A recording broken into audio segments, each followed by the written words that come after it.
أعوذ بالله من الشيطان الرجيم. بسم الله الرحمن الرحيم. الرحمن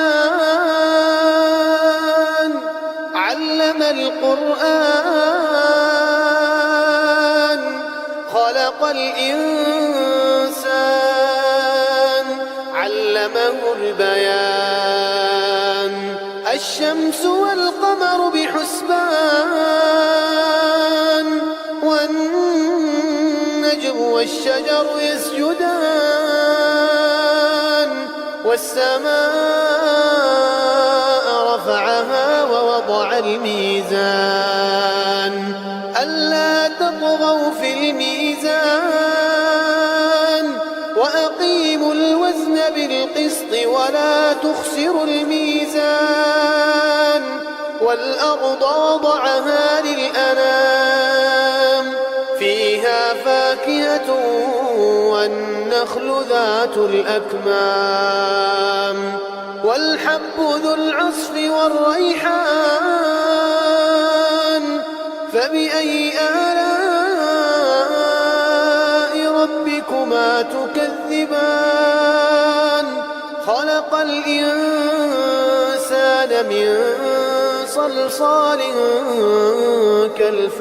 كالفخار وخلق الجن من مارج من نار فبأي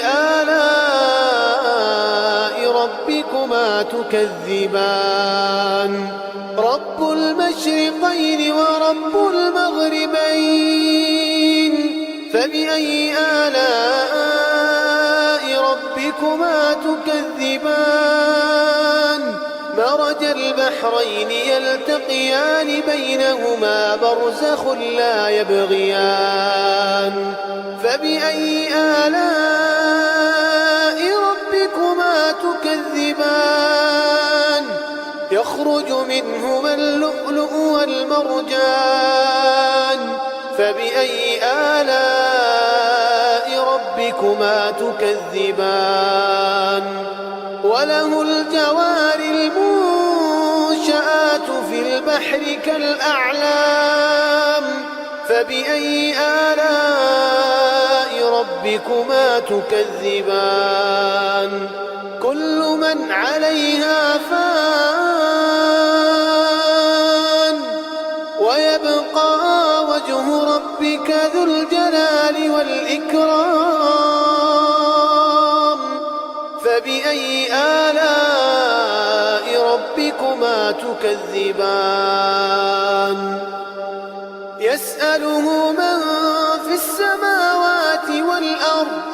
كل يوم هو في شأن فبأي آلاء ربكما تكذبان سنفرغ لكم أيها الثقلان فبأي آلاء ربكما تكذبان يا معشر الجن والإنس إن استطعتم أن تنفذوا من أقطار السماوات والأرض فانفذوا لا تنفذون إلا بسلطان فبأي آلاء ربكما تكذبان يرسل عليكما شواظ من نار ونحاس فلا تنتصران فبأي آلاء ربكما تكذبان فإذا انشقت السماء فكانت وردة كالدهان فبأي آلاء ربكما تكذبان فيومئذ لا يسأل عن ذنبه إنس ولا جان فبأي آلاء ربكما تكذبان يعرف المجرمون بسيماهم يعرف المجرمون بسيماهم فيؤخذ بالنواصي والأقدام فبأي آلاء ربكما تكذبان هذه جهنم التي يكذب بها المجرمون يطوفون بينها وبين حميم آن فبأي آلاء ربكما تكذبان ولمن خاف مقام ربه جنتان فبأي آلاء ربكما تكذبان ذواتا أفنان فبأي آلاء ربكما تكذبان فيهما عينان تجريان فبأي آلاء ربكما تكذبان فيهما من كل فاكهة زوجان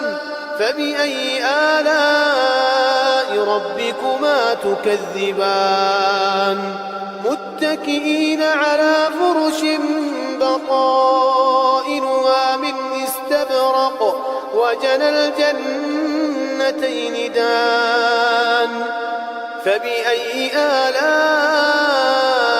ربكما تكذبان فيهن قاصرات الطرف لم يطمثهن إنس قبلهم ولا جان فبأي آلاء ربكما تكذبان كأنهن الياقوت والمرجان فبأي آلاء ربكما تكذبان هل جزاء الإحسان إلا الإحسان فبأي آلاء ربكما تكذبان ومن دونهما جنتان فبأي آلاء ربكما تكذبان